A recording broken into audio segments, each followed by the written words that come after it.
It was really great to see so many fan arts, so many letters, so many fiction, cosplays. The reactions were fantastic, way beyond our craziest expectations. It was impossible to expect a huge community like this and so passionate fans, and it's great.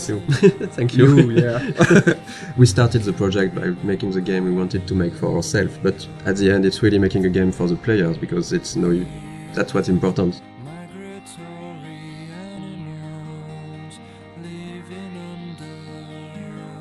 So welcome to the dev commentary of Life is Strange. We're really happy to be there and talk about the game.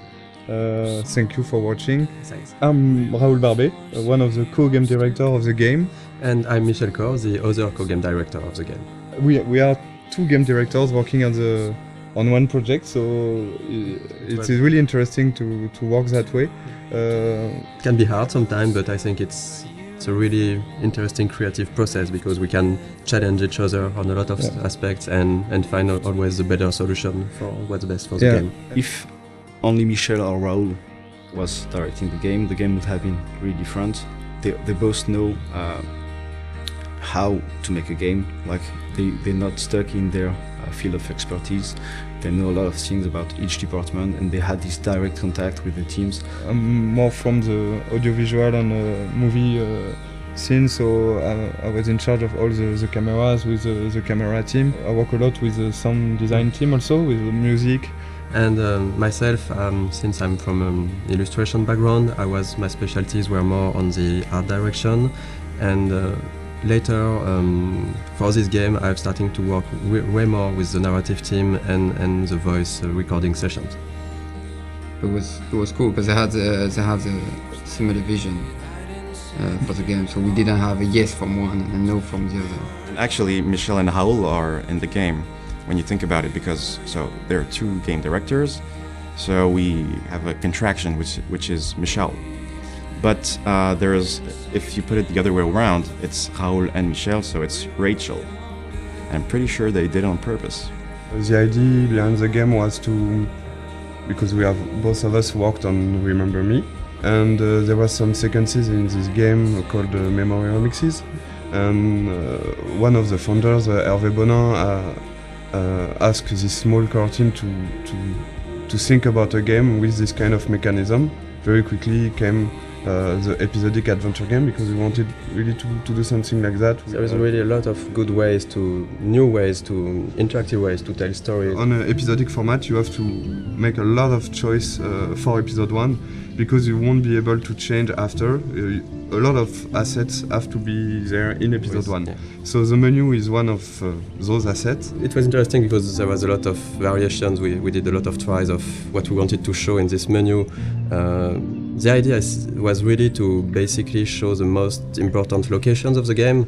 So we can see the Blackwell Academy on the top right, we can see the lighthouse, we can see the town of Arcadia Bay. We were really trying to give a sense of location and just showing like the game world with the menu. We really wanted to make the player feel that all areas are connected, and the menu is a great way to do that. One of the main importance for us for the game was to have a peaceful game with this sense of you can take your time, and we wanted to reflect that from the menu. So we worked on those small wind effects and the leaves that are going around and the nice and soft music. It was just when you start the game you should feel quite at peace and comfortable. And even when the menu evolves in each episode, there is some small details that are changing. For the menu for episode 4, you have the beach whaled. That's this kind of details we wanted to just add with the variations of the menu. The game takes place in Oregon, in the Pacific Northwest, in the United States. When I went back there on vacations, I've seen a lot of places that really looks like what we did in the game. So I guess it was a really big job of references to be sure that everything was correct, but it's also something that's really exciting about making a game, that you have to look at everything and to reproduce reality, and with of course our own lens and stylizations, but we really wanted this to feel like being in Oregon. Sometimes people ask us if we choose to have a game in the United States for marketing, for selling the game. We knew that we were fans of like TV shows like Twin Peaks or X-Files. They have those trees and the Pacific Northwest feeling. I think they are a great example of a small community thinking that everybody know each other and everybody is happy, but when you put something inside this community, it could be something supernatural. You discover a lot more. And it's really a way to shift things around and to bring chaos and interesting variations on the characters. And in the end, Life is Strange is really a game and a story about the characters, about their lives. It's not a story about the sci-fi elements. The sci-fi elements are just for us. They were just here to make things interesting.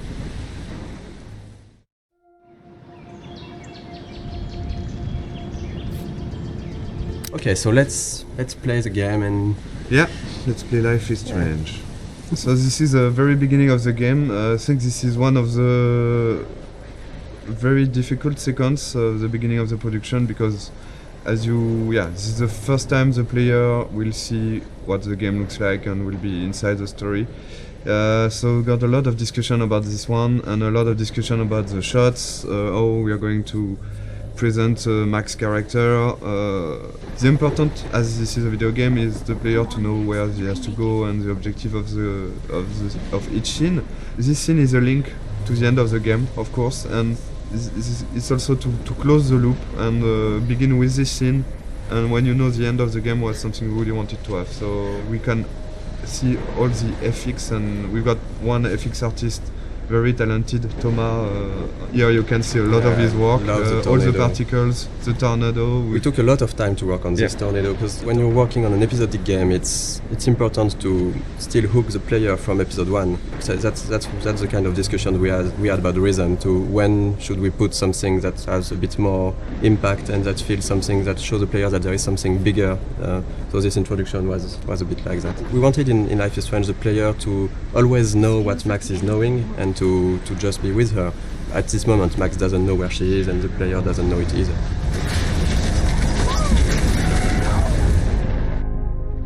We're back to the high school, and which is one of the most important settings of the game, of course, the high school setting and the Blackwell Academy. High school is something where the player will feel comfortable because he knows it, but the transition from the cliff to there is the twist of having something really different, and that should hook the player to say, oh, it's not just a teen story, there is more to it. And then, of course, we can go much over than that and twist it and change the characters. But it was an interesting starting point creatively. This kind of introduction is really important, because in one sequence with some shots you have to discover all the different characters, the main ones. So you will see, of course, Jefferson, Kate and Victoria. And it was quite hard to decide between not showing too much, to not break the idea of the game, to not be too big compared to what the game would be after.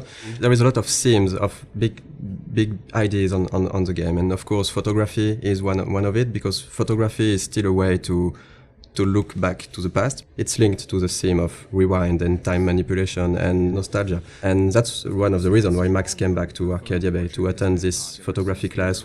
I think for the player to be like Max back in this town when she don't know everyone, but you've got to respect the schedule. It's really, as a player, something great to discover. Also, the lighting was really important in this scene to break the cliff ambience by this sunny atmosphere and all this light coming from the windows. And maybe we decided to have a private high school rather than just a regular high school for the photography course. But it was also to be able to have less students, because we wanted the story to be a bit more intimate. We didn't want it to be like this huge high school with so many students. But based on what the player is doing, you can really learn more about them and see that they're actually not just the stereotype and the archetype you would think they are. during- still a perfect example of how episodic is hard. Because if you look closely at this poster, there is a mistake on it. It says that the exhibition takes place in the De Jong Museum of Art, Yeah, when actually it's not that in episode 5. It's the Zeitgeist Gallery. We have a really great community. So thank you guys. And people found out this mistake, and yes, it is a mistake. It's when in episode 5 we found out that it couldn't be a museum. It was too big, so it has to be an art gallery. So we changed the name, and yes, there is a mistake like this in episode 1. How cute I looked yet. I was about to. Getting you Welcome to the real world. just cute. We really wanted to have this feeling of being part of a whole high school. So it means a lot of people. It means bullying. It means difficulties when you're a teenager in this kind of world. Showing the different cliques and different kind of teenager. I think a lot of players love this introduction. The use of music here is really important. Is as Max feels insecure in this atmosphere, we wanted her to isolate, and the music is a great way of isolate yourself when you just want to be on your own. And so since the beginning of the game, we were working with licensed tracks, licensed music. We test when we are testing and prototype some scenes. We put some licensed tracks from artists we love, and Scene Matters was one of them. And when we asked Jonathan Morali, who is the lead of Scene Matters, if it's possible to use his music, he's a gamer, so it was really happy to have this new experience, and for us it's just incredible to work with him. And this quite of editing is really, really difficult to do, because you have to choose the important moment in a song and to choose the right images. Because our writer Jean-Luc has written many scenes built around music. The edit is based on the music. It's not the other way. The music is really important in the game. It explains a lot about the characters, because the choice of the music, the choice of the artist means a lot. For example, Chloe won't listen to the same artist as Max. For the anecdote for this guitar part, we asked the lead singer of Scene Matters to take his guitar and to play on top of Gonzalez's song in a clumsy way, to be sure that it would be like Max playing guitar.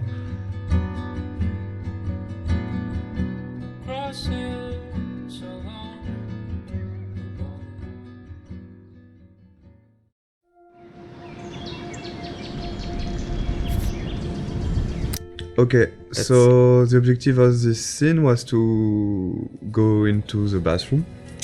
I think you can hear the great sound work.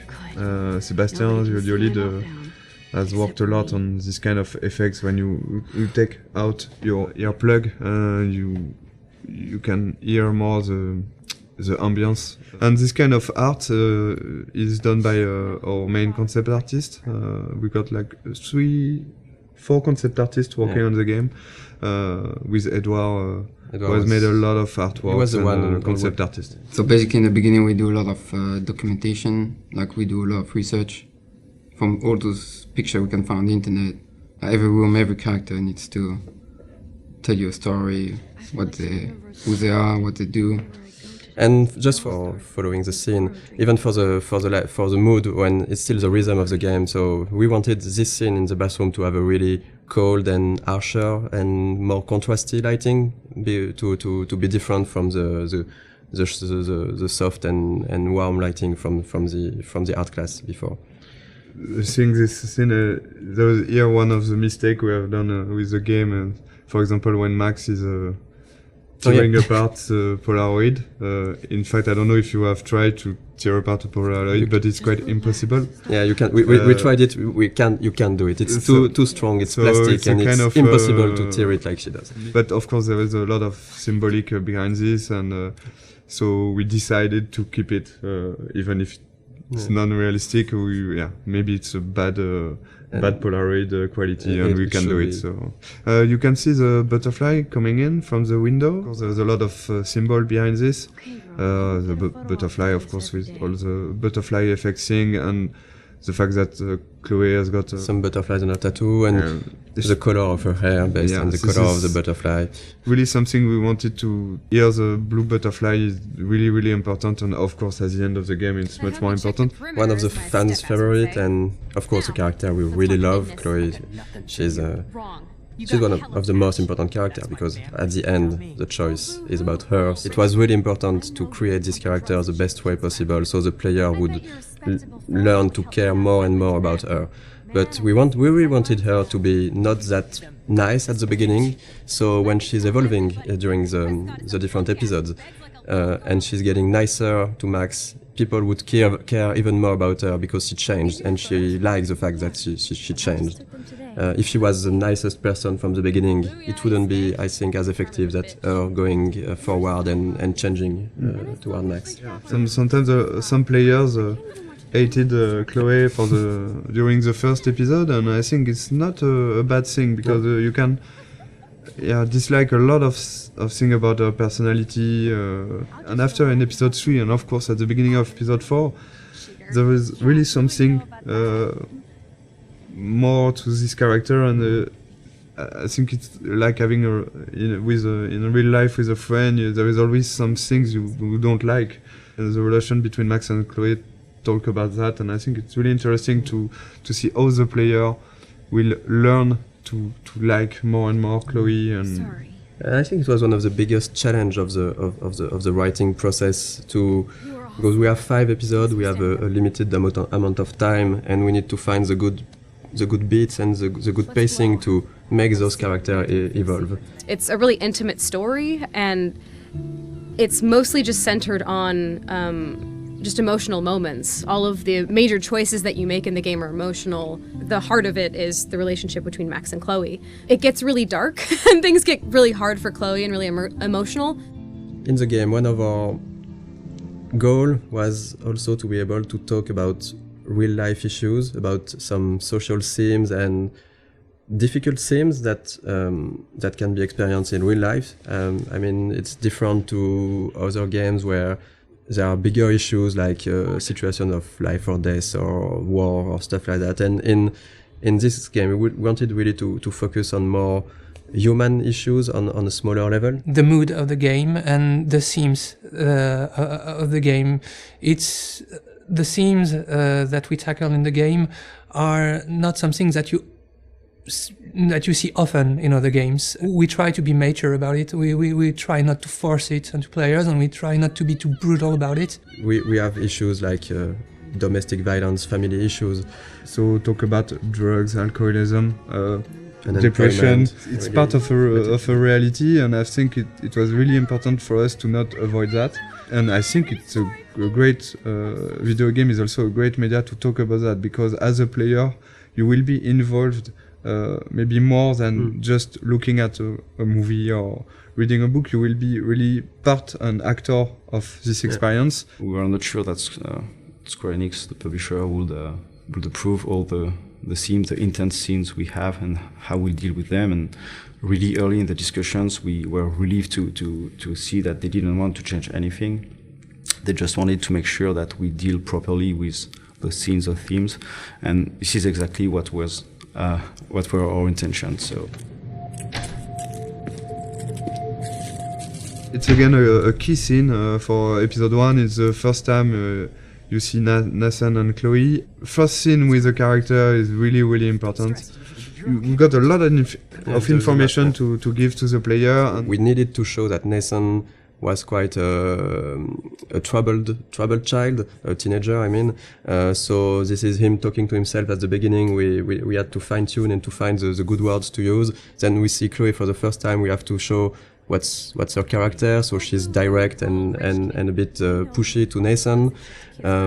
We need still to understand what's happening. So they're talking about money, about drugs. We had to find the right hints to give to explain things. So we don't want to lose the player.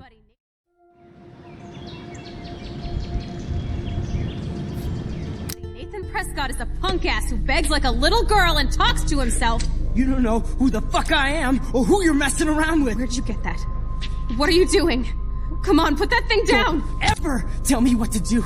I'm so sick of people trying to control me. You are going to get in hella more trouble for this than drugs. This scene, this is the starting point of Max discovering that she has this weird power, because basically this adrenaline rush and looking at Chloe getting shot, that's how she can trigger that for the first time, and she don't know really why, but that's the seriousness of the situation. Then you go back in the art class. So we really tried on this scene to show the déjà vu feeling. So the editing and the shots were there to give this weird feeling to the player that, okay, I'm living that again and again, looking at the different moments that the player saw the first time in this scene. So yeah, for the editing in this sequence, we wanted to keep the same elements, but not necessarily the same shots. You can see that first 3 shots are the same, I think, and after we begin to change a little the point of view, so you understand that there are the same events going on, but just seeing from a different point of view. And I think, to be perfectly honest, we don't have a good explanation for why she's going back to the art class, because we needed it. I've got one, but I will never tell you. I don't think it's a mistake, because we also needed to explain to the player so the player can learn how things are working, and it's quite hard to do. So we took this freedom to have Max go back to the art class, which, even if it's a bit contradictory with how her power works after that. We are using this to explore more of Max's personality, of the characters, and because that's the way we created the character. Max, as we've seen that with what she's thinking. She has a lot of insecurity. She has issues to go forward in her life, to take decisions, and now she has this ability to not going forward, but going even backward. So it's an interesting storytelling device to question with her character and with the player, of course, to question choice and consequences, to question fate, to question really interesting issues. I think Max would never have changed as much as here in our story without this power and without this sci-fi element. So it puts the player in a very interesting position, because she will ask himself why he's doing some interaction. He can undo the interaction and try something else, but also Max, by doing this, will ask herself, am I doing the right decision? Is it the good choice or not? So we deconstruct the mechanism of classic adventure game, just by adding this power and the fact that you can undo things and try another things. Of course, in most games, you can do it with quick save, quick load, but it's like you said, it's only the player who do that, and that's one of the main themes of the games. That if I had the power to rewind and to change things, should I do it? Because sometimes it can be really seen as lying, as if I say a lot of things that you don't like, and if I go back in time and don't say them to try to, so you're not angry at me, it's a bit tricking. So we are really asking those questions, and in the beginning of the game, we are letting the player and Max do it a lot. She's getting to make a lot of friends with this rewind. But later in the game, and especially in episode 5, we are really questioning this to see maybe it wasn't the right thing. Maybe what you did to try to lie to people with your power, was it really good? And that's something that can be interesting for the story, but also to ask the player at a moment. I think this is what we wanted to do also with this game, to show that it's difficult to make the choice, and it's even more difficult to live with it, but you have to learn to do that. And even if you could hesitate a lot, there is no perfect way to do things. Okay, if I'm crazy, I might as well go all the way. Can I actually reverse time? So that's basically that the first time the player will actively rewind. So we have Max thinking that, okay, I just got back in time. I'm in the art class, and so that's why we made her break her camera, because we needed to have an element that the player will see that we will rewind. So we can really explain how do you rewind. So Max broke her camera, and then she's thinking, okay, if I got back in time, maybe I can try to do it again and revert that. So that's the first real rewind the player is actively doing. It's okay. We don't really want the players to use the rewind all the time. But since it's important in the beginning of the game to really show the player the tools he have, and it was important for us to have this in this scene, to have a lot of use of the rewind, so he can really, okay, I know how it is now, and now I decide if I use it or not. I hope I have enough time to get to the bathroom. Please. Please, please. I can't tell anybody. They'll think I'm crazy. Since we are really playing the game with the point of view of Max, for her, not everything is clear, so it shouldn't be clear for the player. But there is a lot of hints that should really guide the players to understand what's happening. We have a lot of symbolism with totem spirit animals. We have the doe, and you can clearly see in episode 4 that the doe is linked to Rachel, and it's basically somehow a presence of Rachel that's guiding Max at moments. I'm not sure that a lot of players notice that, but in episode 2 actually, when you see the doe in the junkyard, it's precisely where Rachel is buried. There is this mystic feeling around the town, and since we didn't want to clearly explain everything, it's part of what makes Arcadia Bay a bit different and a bit special.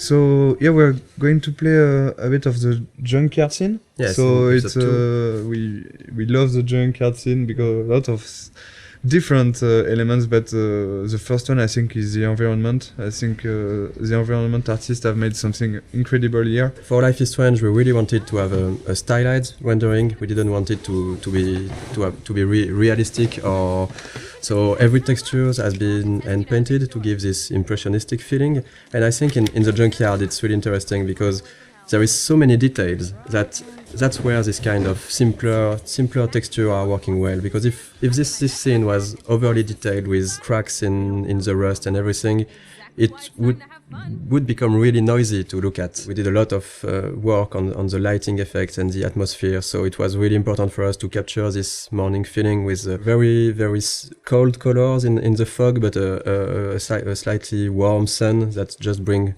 some soft and warm feeling to the scene. This scene is also a good example of what we want to do in terms of environmental storytelling. We've got a lot of different objects who are there and who was their own story. And Okay, let's do this. Can you find 5 bottles while I prep the shooting range? Beer and guns? Nice combo. You can handle it. Now go find us 5 bottles. This is one of the best please. puzzles of the game, I think. Yeah, I think it is. I think it's mostly the final bottle that was really hard to find, and we did a mistake on it because it was maybe too well hidden. Our goal for this was just to allow the player to push the player to visit the place while looking for those bottles, because there is a lot of interesting things to discover. Basically, the junkyard is where Chloe brought Max to try her power, but it's also where Chloe and Rachel were hanging out together before Rachel disappeared.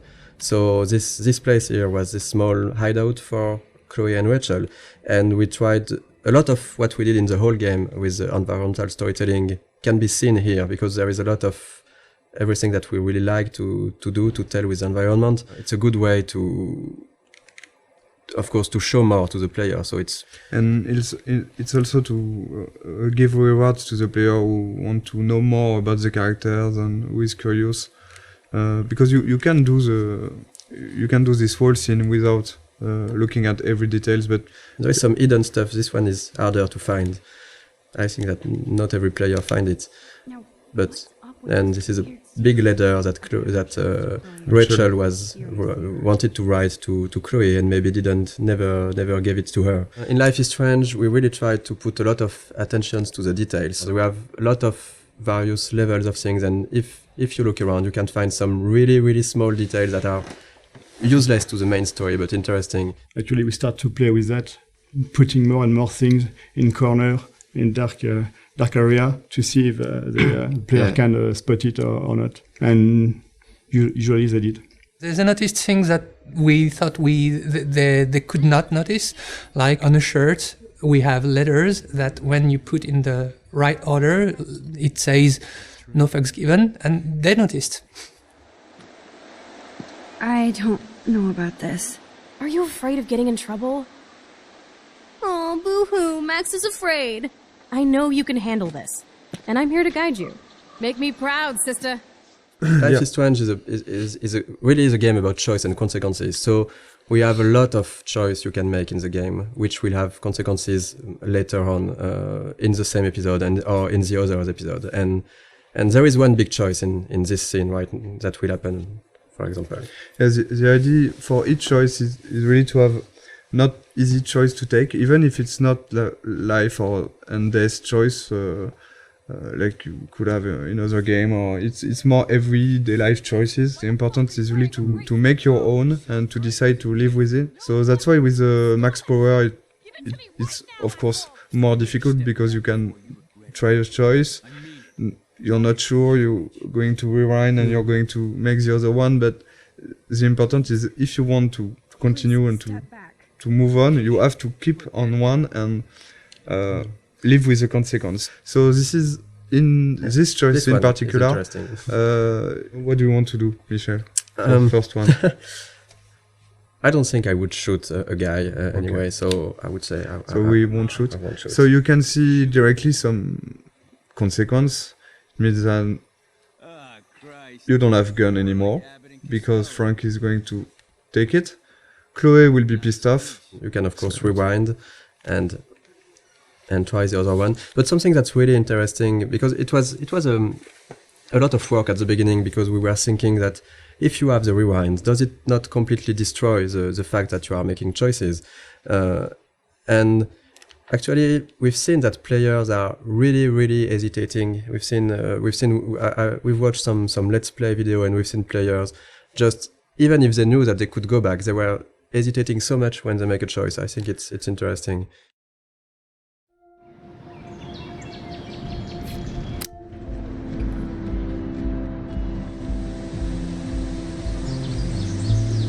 Here will be out of the campus for the first time for the player. So this is the first time the player will be able to use his power when he wants. He can do before, but there was no so many interaction and puzzles. Here there was we really wanted to have a lot of different things to do, talk with people, use the power just to see fun stuff. But we use this kind of environment for the players who like to take their time and just to talk to characters, to look around. It really gives a sense of presence to Max, to the world. The important aspect of the game is really to give some rewards to the player who want to do that and to want to take his time. So with this kind of sequences, for example, we give what we call a reward, but in fact it's just new element of the game. For example, here you will have new layer of music. You can hear some new layer of music. You will have all those camera shots that you can't have inside the classic walkthrough and classic gameplay in third person. So this kind of beautiful shots you have only because you have chosen to take your time and to sit on the fountain. So the music, the shots, and of course the voiceover of Max also at the beginning.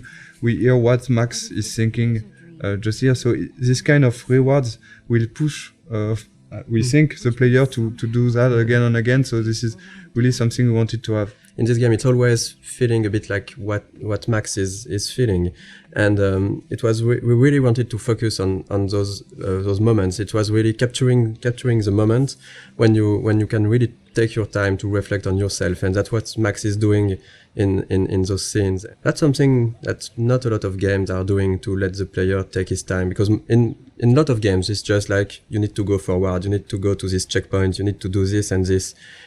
Since the beginning we wanted the rewind to be a tool that the player can use when he wants, where he wants. It won't be scripted rewind sequence, for example. On a technical point of view, you have to record all the different things that happens in the scene. Since you can rewind time, you can basically be at any part of the scene at any moment you like. Designing puzzles with the rewind was very hard. When you think it's done, you think you've seen everything about it, you think the situation is in place and it's going to be working well, there's always this tiny little thing that's fucking it up. Those elements are not really deterministic, so when you rewind, you're not sure that you will be able to restore the particle system in the same state. Seriously, do not forget I need those papers before tonight. Like now. Thanks, Sherry.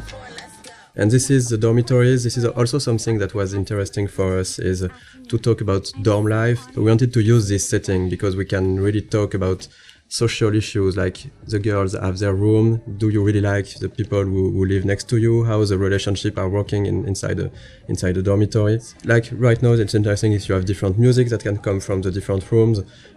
It's a really interesting setting to set up a lot of characters easily. Here the idea is really to again have this believable universe of the students.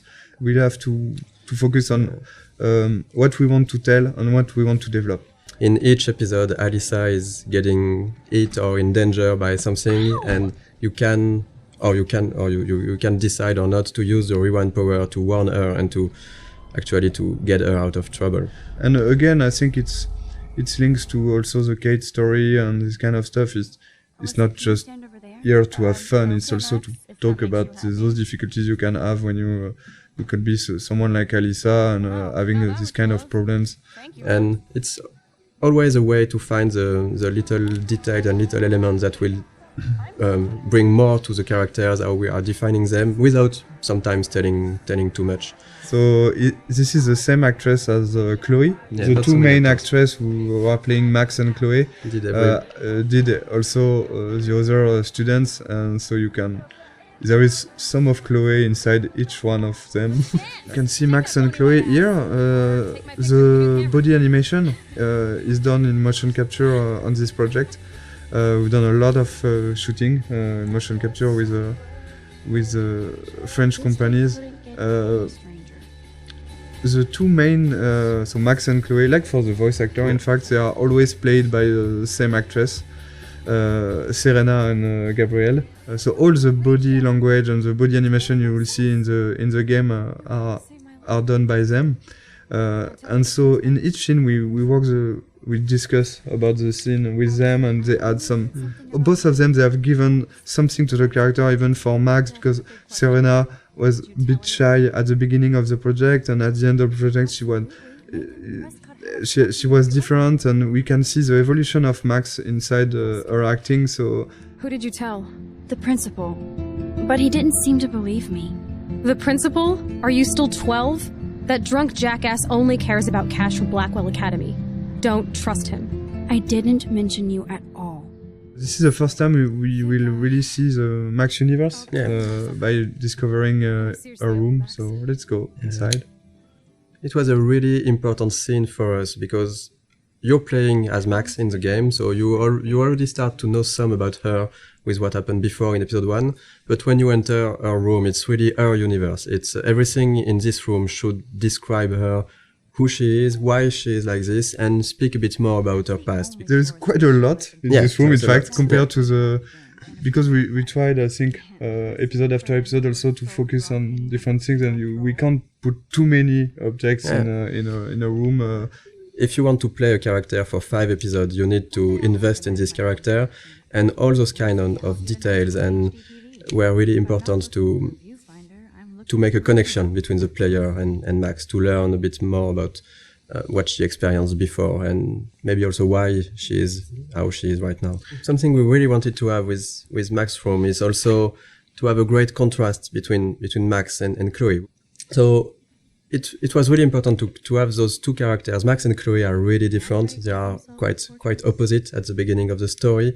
So we wanted that her personality and also her universe, her rooms reflect that. And we took for Max this sort of softer colors. We have the pink in, I think her bed cover is really soft. You have the small cushions with the flowers, the teddy bear. We've got a lot of different environments in the game, but we wanted really to be able to revisit the environments and to have other scenes taking place in the same environments, but telling different stories and telling different sequences. So, for example, in this room, when you go back here in the house, in the alternate reality, we will find an empty room of an empty Chloe room, and you have been here so many times before the episode 4 with Chloe, having fun with Chloe, listening to music. Going back here. Without anything, you will directly see what you've lost and what this another reality means for Chloe and for you. Max, try to find the light for the pool. I want to see the sharks. Otters don't like sharks. They bite. So do I. Hit that We've light. done the same with the swimming pool, for example. We've got a great scene in the swimming pool between Max and Chloe when they are alone during the night, and after you got this huge vortex party, which is a really different atmosphere. So this is kind of... On the production point of view, it's basically a brand new environment, but it's still in the same place and with a lot of similarities. So it's really important to show. It was important for us to show the changes that Max can create with her power and the changes to the characters and to the world. Stop treating me and my mom like we're your family platoon! Hey! Leave Joyce out of this! I wish you'd leave Joyce! Like now! Seeing this kind of family violence, and it's something you can have encountered as a player. I think we all know some people who got some difficulties, and you can have by yourself also. Here, the choice you're going to take will have consequences on the relation between Max and Chloe, but also on her father.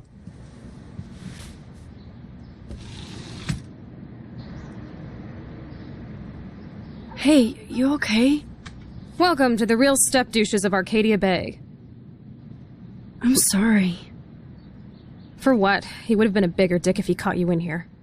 David could seem very archetypal. Yes, and again, one dimension at the beginning, but then we are making episode after episode, you can see that maybe he's very he's got his own reason to be like this. And I think not at any moment we are justifying the fact that he could hit Chloe or be how it is, but just showing a perspective that not everything is black or white. So we did a lot of research to be sure that we were dealing with those themes in a good way. Too much gamifying this, we could really maybe hurt some people. And if we are talking about issues those people have had and not making it right, it could be worse, and it couldn't be the opposite of what we wanted to do at first.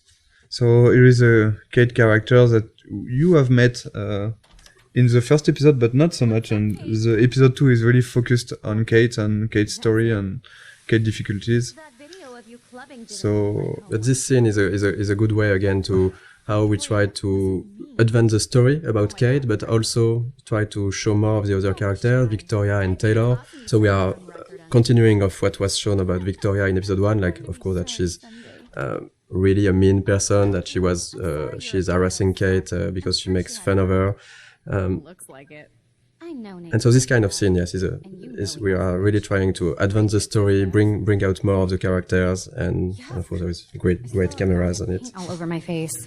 Max Selfie thought she was a badass taking that picture. We wanted really to talk about all the cyberbullying, the fact that it's quite difficult for a teenager nowadays to be connected as everyone is now. I think everyone has got a phone, is connected always. We are using the text message a lot, and we are making fun with that. So we are really thinking about both sides of the social media. But on the other hand, you've got this dark aspect of internet, which could be really difficult to live. I think a lot of players could recognize some of them inside Kate, and we've received a lot of letters from players who say that helped us also to realize what they've been through. Yeah, we wanted to have this scene since the beginning. We are quite happy that we managed to keep it, and work with Square Enix was great for that. We managed to keep a lot of difficult scenes like this one. It's not only about talking about the themes, it's also to be sure that it's anchored inside our story.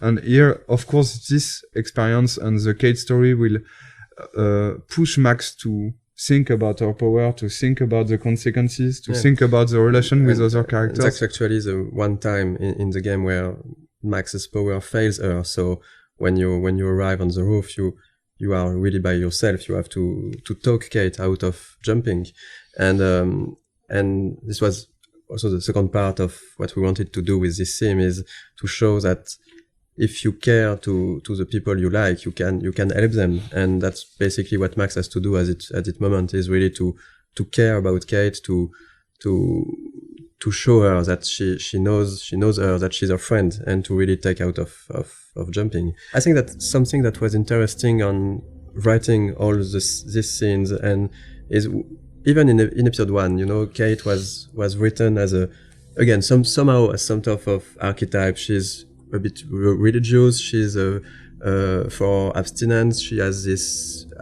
basically pro-life ideas. So maybe some of the players could think that she's boring character, but the way we evolved her and write her in the other episode, we really wanted to show that even if you go past the first appearance of someone, that's something that you might feel not interesting or different to you, you can find really good things and interesting things in each person. And I was really happy the way that the community reacted to Kate as a character. We didn't want to gamify this kind of scene. We still have to have rules for how the things, even if it needs to be really in the background and for the player to see those rules.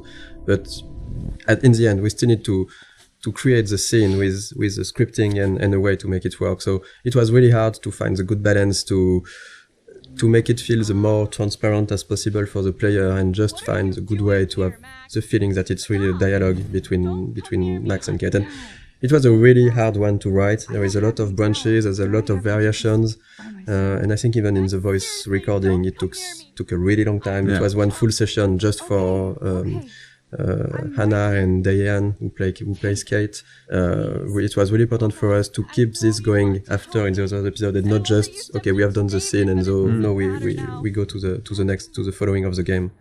I'm going to be here for another day until my family comes out to visit. How are they treating you? Like they need to protect me forever.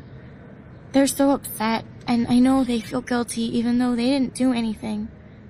I was surprised how many we wanted from to talk about this theme of euthanasia, but to find a way to talk about it that would be respectful for any sort of position. Because it was really important to not try to say this is right, this is wrong, and to let the player really see how he wants to play this scene at this moment based on what he felt for the situations, for Chloe, for her parents and everything. And that was that was not easy to find this balance when doing that. And again, it's because it's interactive and it's a video game that this scene is so strong. I think if you just see a scene and just okay, this is the director point of view and that's it, I accept it or not, but here it will be your choice. You really have to take your time and think about it before making your choice. So and we've seen all kind of reactions. We've seen players who immediately say no, I can't do it, or other player who immediately accept what Chloe is asking. Of course it's Chloe, I'm accepting, and a lot of others who are hesitating for 5-10 minutes or so. And I think that we've been I like that we did that, but we've been a bit mean to the player because we give them a third choice of maybe I cannot take any choice on this, but then you have still to take a choice. Yeah. But I think it was stronger because it was what we wanted to do with that is to show that at a point you have to take responsibility for your actions and decide something. You cannot get an easy way out.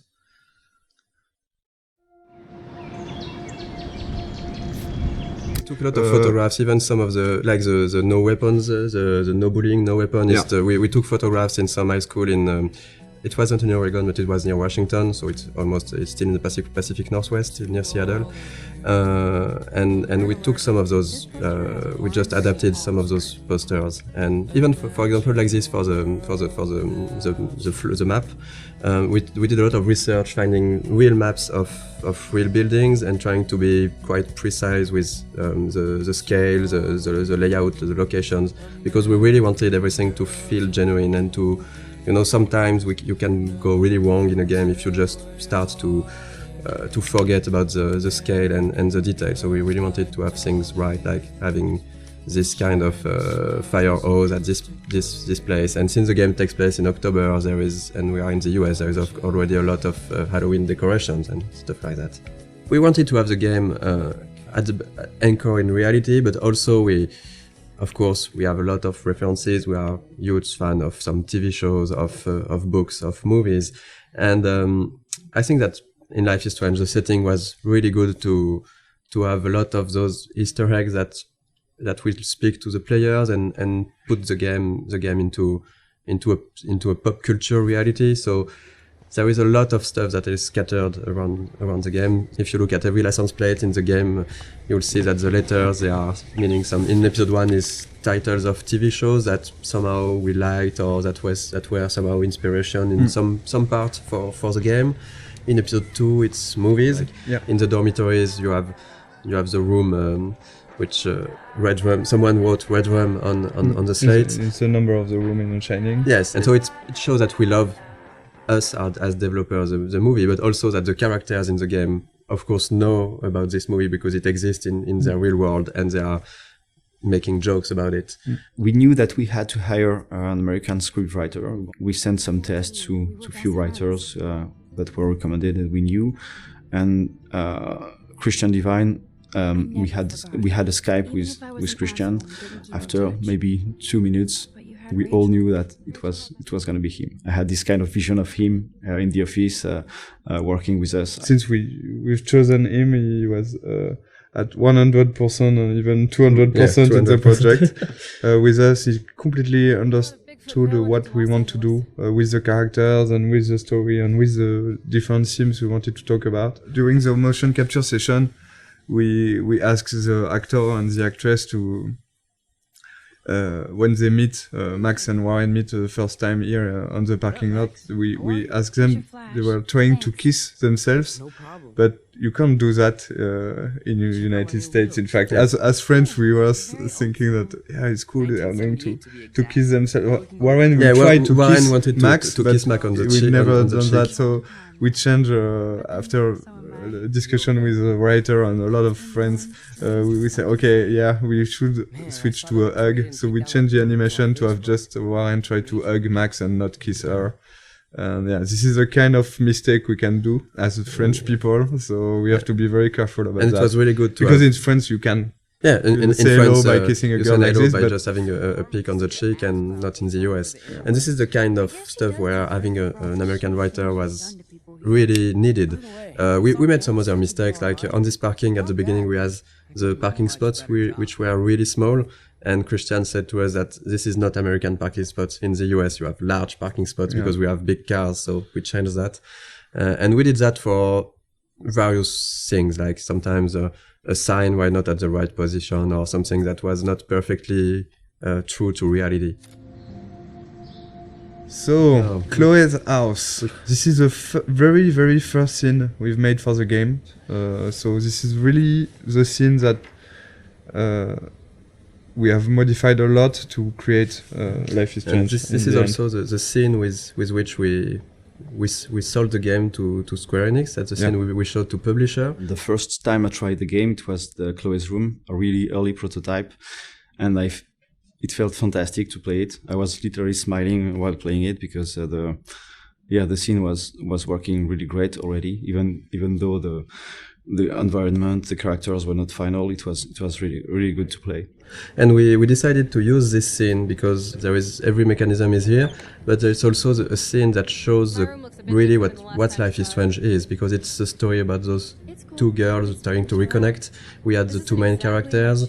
We had strong issues with what happened with David later. So we have the environmental storytelling when you're visiting a different part of the house. We have Zen sequence.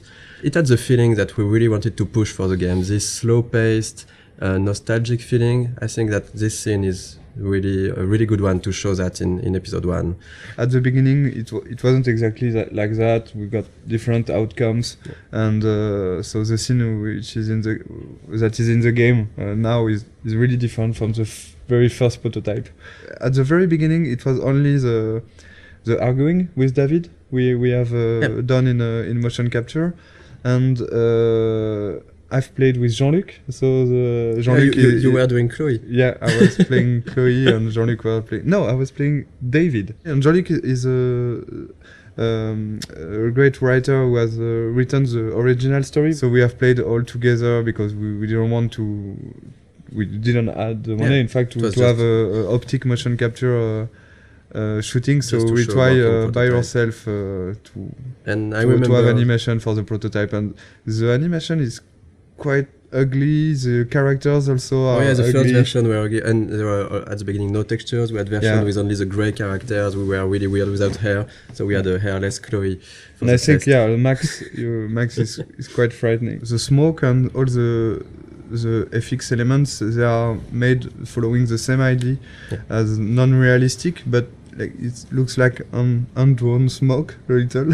But it's really, really beautiful, and our FX artist has made a lot of FX like this. We can see also the wind outside. The wind effect are really beautiful. And we tried to be as close as possible of the concept art. Like ideally the game, we wanted it to look like some sort of animated concept art.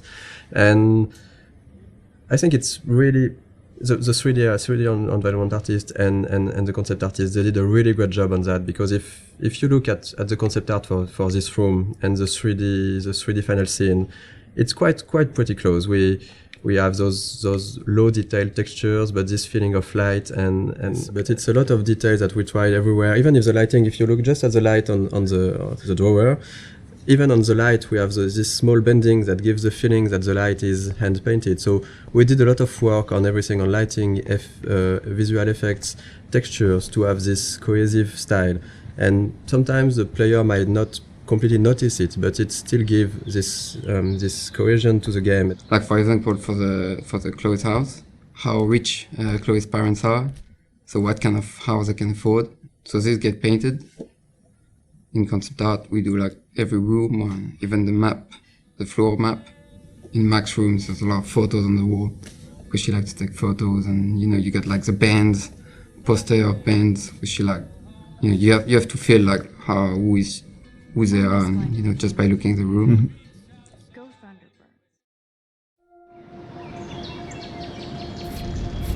One of the most challenging part of working on the game with an episodic format was to create those two characters in a way that would really appeal to the player. So when you arrive to this final choice at the end of episode 5, if you wanted this final choice to work, we really needed the player to grow to love Chloe, to really get attached to Chloe. So two of the biggest challenge was, of course, the writing and the voice acting to make that happen.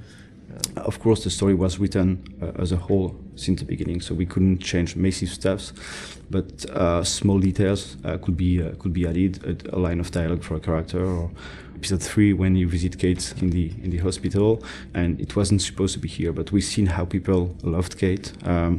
And we realized how much it was important to have a scene like this one. It's a way of finding the voice of the character. So sometimes you just need to think about expressions or words that one character will use and the other won't use it. And that's how you grow to like those characters. Because when in episode 3 or 4, Chloe at the moment use the word Hela, the players were waiting sometimes for it, and they recognize that, okay, it's Chloe because she's using that. So we're working with Blind Light in Los Angeles, and they sent us a lot of different voices to listen to them, and we have to decide. So we decided with Michel, Sebastian, and the producer, and Square, which one we want. So it was quite difficult. For example, for Max, we've got like 40, I think. I guess we got 40 voices. Different castings. For Chloe, it was 30, I think, something like that. Most of the time, we were quite sure and quite agreeing on the actor. It was really, really hard for Max, because it's always on our mind, like, are we really sure that we are doing the good choice? Because it's so important. I don't know the number of lines she has in the game, but it's almost, I think that there is almost 14,000 lines in the game, and I think that more than 10,000 are from Max. I've never played a character that I related to so much. I have a lot of the same issues that she does with her confidence, and so getting to play someone that seemed so similar to me was really an extraordinary experience. I really feel like I'm growing with her. We'll help you. Just let me go. And the fun story is for Jefferson. The guy we choose is Derek Phillips, and after we choose him, I discovered that he was Derek Phillips, and he's actually playing one of the main recurring character in the show Friday Night Lights, which is one of my favorite TV shows. Well, this has just been really fun for me, especially coming from the standpoint where, when I auditioned for the role, I wasn't sure if Jefferson was going to be the bad guy in this. So, you just kind of came in and we would do our voiceover sessions, and he was just a cool teacher. So it was kind of neat to find out about this twist. I mean, I'd kind of heard that might happen, but I didn't know for sure if it would. So it was really, really fun to play with that. So we are really proud and happy to have Anna and Ashley for Max and Chloe. All the voice talents we've worked with were really involved. They've given something unique to those characters, and that's why it has worked also. It's because there is a part of their soul inside their characters. For Hannah, for Max, one of the hardest parts is that there is so many lines of inner voices. So it was really important for Hannah to give something great for those, and I think it was quite the case. And for Ashley, one of the really hard part is that there is and for Hannah too, there is a lot of really emotional scenes. I really wanted to sell the moments, and I was putting pressure on myself to make certain moments, like with Rachel, lots of the moments that happen in episode 4. I really wanted them to feel real. And I'm constantly on this roller coaster, so I had to figure out how to harness those feelings so that I could use them to illustrate what Max is going through. I remember during the voice recording session, for example, for the scene where they are discovering Rachel's body, it was really hard, even just for myself, to listen to the scene, and they told me after that they were, both of them were really crying when they were recording this scene. We knew already how we wanted to end each episode, but after we take a lot of time to discuss about how and to think about the editing and the framing, the layout of each scene. The endings of each episode. That was something really important, of course, because it's an episodic game, so the ending is crucial if we want, of course, the player to enjoy the episode and to want to come back for the next episode. So I think we looked a lot at also what can be done in TV series, because with the episodic format we were kind of the same way. At the end of an episode, you want either to bring back some element of the story, so in order to hook the player, or you can use a cliffhanger. And I think that we did both of that, depending on the episode. And right now this is the ending for episode 2. Here the episode 1 and episode 2 endings are not the same, but it's the idea behind was really to show all the characters of the games, all the main characters, and showing that there is maybe something more going on. And in episode 1, for example, we even show some characters you haven't met already in episode 1, Joyce and Frank. And you will find them back here at the end of episode 2 in small scenes. And we really wanted those in episode 1 and 2, those ends to be like a wide description of all the characters and all what's going on, and also showing other aspects of each character. For example, seeing David on the with his head on the shoulder of Joyce, seeing Victoria and Nathan in Victoria's room, seeing the principal and Jefferson arguing. This is kind of small hints that maybe will push the player to want to see more. Because this is basically the only moments where we are seeing those characters when Max is not seeing them. Exactly. And so we can just bring a bit more. We are not telling too much. We are just bringing a bit more on those characters, a bit of sort of mystery. And this goes with the idea that everybody might be hiding something or might be a bit different. Like Victoria here with we can see her crying when clearly this was not the way her character would behave before. And having Nathan going into her room, we don't know what's happening between the two of them, but it's still bringing a bit of mystery and interest for the characters, for the player. When we worked on the cliffhangers for episodes 3 and 4, of course our goal was still to have a twist. We were really trying to go on with what was important for the story and not just having the shock factor. Maybe just want to thank you for all the gifts, all the support we have from you. Yes. And thank you very much to be so active and so passionate about the game, and we're really happy to see that those characters and this story and those themes means something also for you This is why we are doing games. So we're really happy. So thank you. Yeah, thank you so much. We really think that we have you are one of the best community we've seen for games. I'm going to cry, Michel. Yeah, and this community is really nice. I didn't see a lot of bad words. You know, sometimes in video games community can go easily wrong, and it was it's really pleasant to read and to read everything that the Life is Strange community has to say.